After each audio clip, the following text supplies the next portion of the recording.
ছবিটা করুক উলাডাঙ্গা গ্রাম কি অবস্থা হয়ে আছে দেখেন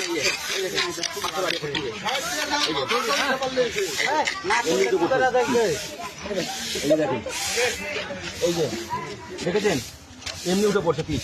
এটা পিচ দিয়েছে না কি দিয়েছে? এটা পিচ দিয়েছে না মাটি না মাটি দিয়ে চলে গেছে, এমনি পায়ে চলে যাচ্ছে। তাই দেখেন এই যে এটা পিচ, হ্যাঁ হাত দিয়ে উঠে চলে আসছে। এই যে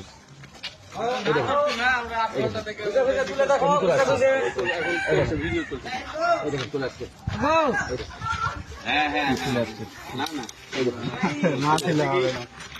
আগের জায়গাটা আগের তো সব খারাপ হয়েছে।